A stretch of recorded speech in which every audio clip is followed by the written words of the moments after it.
Fiancé said, "It's just a work trip with my ex. Stop being jealous." I said, "Sure." Then I forwarded her the hotel receipt she forgot to hide, with my resignation letter attached. Rebecca and I had been together 3 years, engaged for 6 months. We both worked at the same Fortune 500 company, different departments. She was in marketing, I was in strategic consulting. Her ex, Derek, transferred from the Miami office 8 months ago. Rebecca swore it was just coincidence. Last Tuesday, she told me about a critical client presentation in Denver. Derek would be there too. "It's strictly professional," she said. "You know how these corporate trips are." "Sure," I said. "When do you leave?" "Thursday morning. Back Sunday night." She looked surprised I wasn't jealous. What she didn't know was I'd already found the Ritz-Carlton reservation in her deleted emails when fixing her laptop. 1 room, king bed, late checkout Sunday. Made 3 weeks ago, long before this emergency meeting. Here's the kicker. I wasn't just some random employee. I was about to become VP of Strategic Operations for the Western Division. The promotion would be announced Monday. The position included oversight of all regional departments, including marketing, including Derek's team.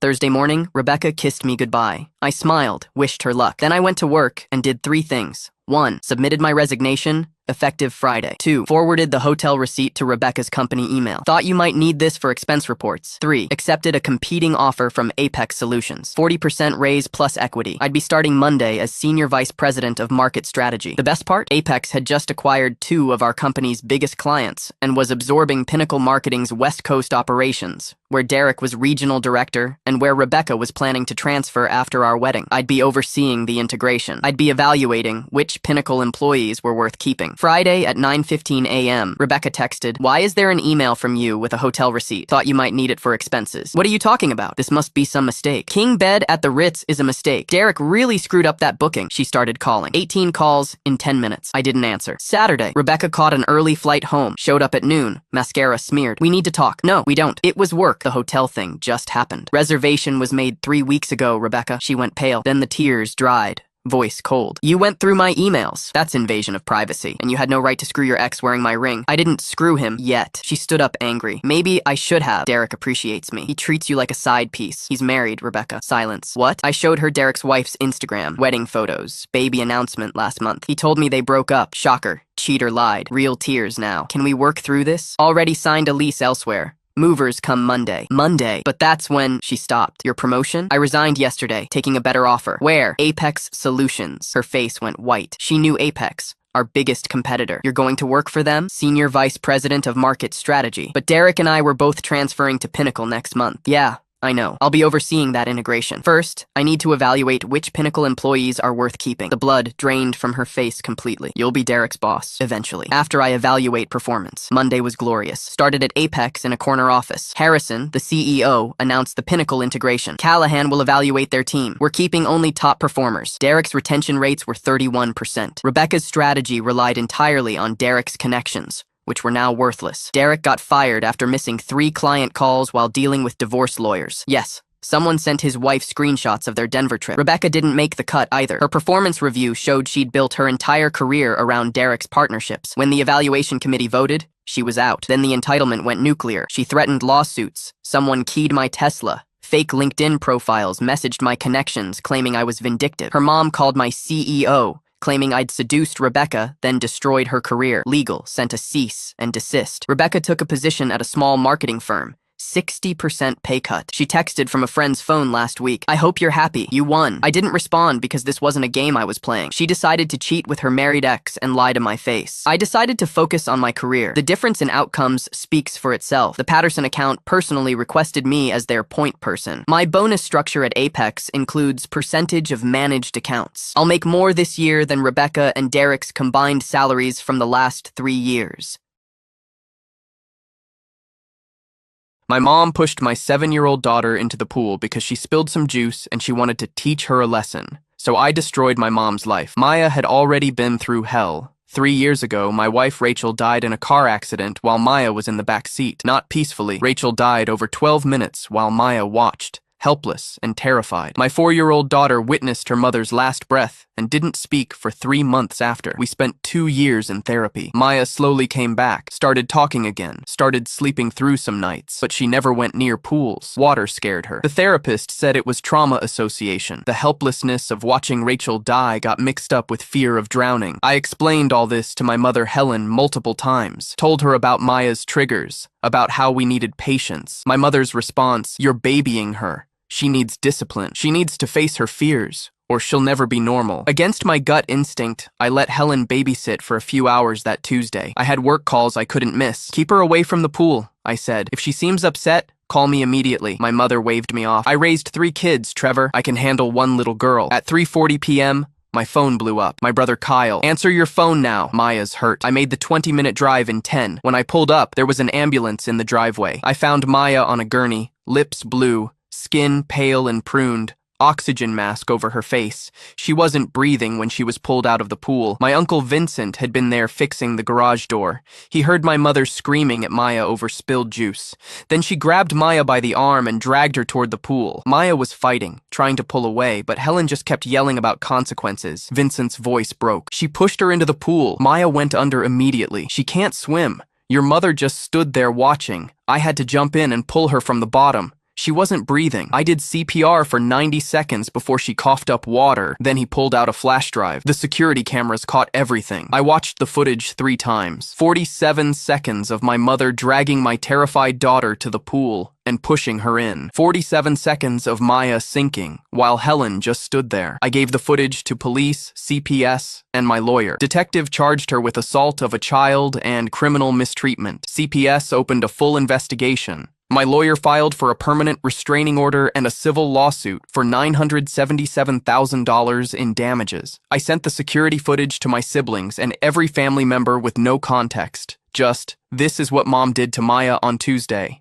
Within 48 hours, Helen went from respected family matriarch to outcast. Her phone went silent. Her church asked her to stop coming. Her book club kicked her out. Her best friend of 30 years stopped returning calls. The HOA board asked her to resign. Helen tried calling me once, crying, "Son, I need to see Maya. She's too young to understand I was trying to help her." I recorded the call and sent it to the detective. She spent 3 days in jail for violating the restraining order. The trial was brutal. The jury watched the security footage 4 times. Each time you could see them react. 12 people watching a 7-year-old struggle underwater while her grandmother did nothing. Uncle Vincent testified, "What I saw that day was deliberate cruelty." The pediatrician explained how Maya had aspiration pneumonia, how she could have died in the 48 hours after, how she'd stopped speaking again, regressed completely. The jury deliberated 3 hours, guilty on both counts. The judge looked at Helen with disgust. "I've been on the bench 22 years. This is one of the worst things I've ever seen. 15 months in custody, 5 years supervised probation. The restraining order stays in place until the child turns 18. Helen sobbed as they led her away. She looked at me one last time, eyes desperate. I met her gaze without flinching and let her see exactly how little her pain mattered. The civil judgment forced her to sell her house. We got $380,000 up front,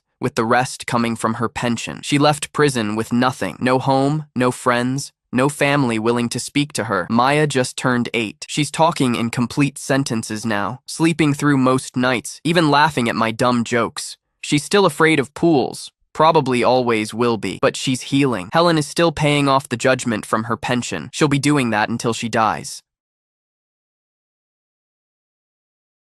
What is the most humiliating thing someone made you do at their house? My boyfriend's dad made me prove I wasn't a gold digger by counting out exact change for a $3 soda. I was 17 and had been dating Marcus for 8 months when he invited me to his family's lake house for the weekend. "Dad's been wanting to meet you," Marcus said nervously. "He can be intense about money stuff." I should have paid attention to that warning. The house was massive, 3 stories overlooking the lake with a boat dock and everything. Marcus's dad, Mr. Chen, greeted me with a firm handshake and immediately started asking about my family. "So your mother works where?" he asked during dinner, cutting his steak. "She's a nursing assistant," I replied, trying to keep my voice steady. "And your father?" "We don't really have contact with him." Mr. Chen nodded like he was taking mental notes. "I see. And you work too, I assume?" "Yes, sir. At the local movie theater. Concessions mostly." The questions continued through dinner. How much did I make per hour? Did I pay for my own car? Who bought my clothes? After dinner, I was thirsty and asked Marcus if I could grab a Coke from their fridge. "Of course," Marcus said, but his dad immediately stood up. "Actually," Mr. Chen said, walking to the kitchen, "those sodas cost money. If you want one, you need to pay for it. I stared at him, confused. I'm sorry? The sodas. They're $3 each. If you want one, I need you to pay me exact change. Marcus's face went bright red. Dad, what the hell? Language, Mr. Chen snapped. I am teaching her about financial responsibility. If she's going to date my son, she needs to understand that nothing in life is free. My hands were shaking as I opened my purse and counted out 3 crumpled dollar bills. Mr. Chen watched me closely. There, I said, my voice barely above a whisper. Exact change. He smiled coldly and handed me the Coke. See, not so hard to pay your own way. I wanted to run, but Marcus grabbed my hand and whispered, I'm so sorry. He's never done anything like this before. That night, I heard Mr. Chen on the phone with someone. Gold digger, he said loudly enough for me to hear through the walls. Classic case. Give her a few more months and she'll be asking for money. The next morning at breakfast, Mr. Chen made another announcement. Since you're staying in our house, eating our food, using our utilities, he said, looking directly at me, I think $50 for the weekend is fair. You can Venmo Marcus and he'll pass it along. This time, Marcus exploded. Dad, stop. This is insane. But I was done being humiliated. I stood up, pulled out my phone, and Venmo'd Marcus $50 with the memo, payment for basic human decency. Then I called my mom to pick me up. Marcus called me crying that night. I told him if he ever treated you like that again, I'd cut him off completely. He said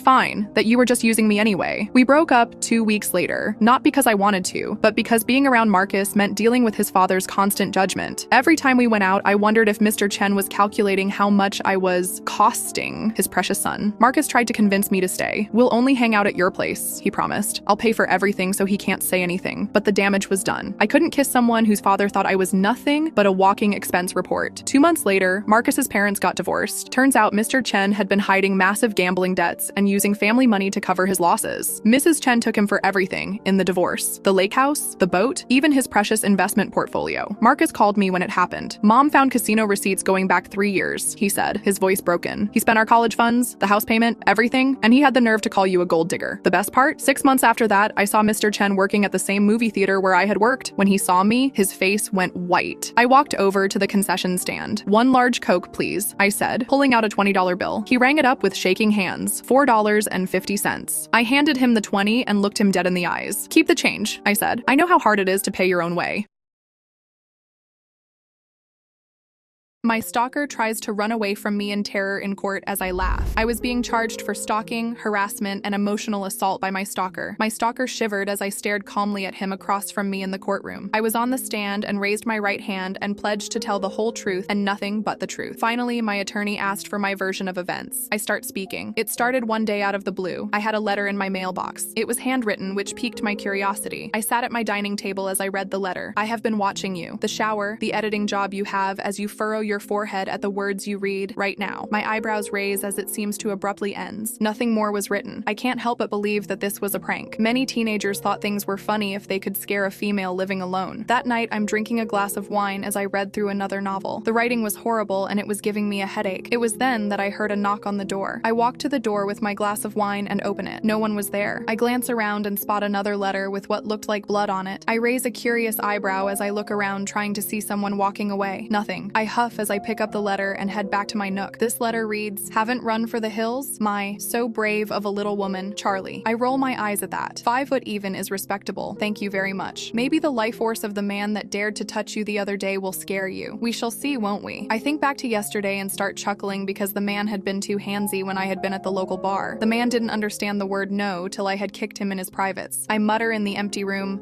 he got what he deserved, slimeball. I turn off the lights and go to bed. The next day, there was a finger taped to my front door. It wasn't until I got a call from the hospital that I found out the finger belonged to my ex. I laughed into the phone and told the lady, maybe now he can't cheat if he can't pleasure a lady. I hung up the phone laughing. The next day held gallons of blood that was splashed on my house inside. I just looked around and shrugged. Should hang up some chains and sharp objects, I muttered as I grabbed a hammer, nails, some chains, and knives. I nod happily at my work after hours of hanging chains and knives everywhere. The next day was a gun on my nightstand and a letter. "You could have died in your sleep last night, little lamb." I chuckle softly as I open the gun before pouting. There were no bullets in it. Now that's just rude. I decided that turnabout was fair play. I grabbed one of my dark romance books, Stalker/Enemies to Lovers. I grabbed a Sharpie and spent the whole day writing direct quotes from the book. I stood back before nodding firmly with a cheesier grin. That night, I was happily dreaming before I was startled awake by a man screaming in absolute terror. I wake up but don't catch my stalker. Now, I wanted to know how far I could terrify my stalker. The next morning, I get straight to work. A chair nailed to the floor, handcuffs handcuffs to a chair for wrists and ankles, hanging plastic everywhere, and adding the final touches of splattered blood. I leave a handwritten note. Now, you don't have to be so messy. Less chance of you getting caught now. Here's my book too that you seem to love. I draw a little heart as I chuckle. The next morning, all I see is footprints running to the front door. Later that day, I had the cops called on me, and for reasons I do not know, I was being charged for stalking, harassment, and emotional damage. The judge, jury, and attorneys all stare at me in disbelief. My attorney quickly provides the evidence of how I had played my stalker. The jury comes back with a not guilty of any charges. I break down laughing happily. My stalker screams terrified as soon as I walk slightly to him. Quickly, security cuffs my stalker as I grin at him. He continues screaming in terror as I grin at him. Now, will you stalk another girl in this life? I ask sweetly as I tilt my head. I'll never stalk anyone ever again. The judge and attorneys are all stunned as he freely admits to stalking me and more than likely other girls. I just chuckle wickedly at him. That book with the quotes FYI was my published dark romance novel. The stalker screams before fainting as I push open the doors and walk out of court a free woman.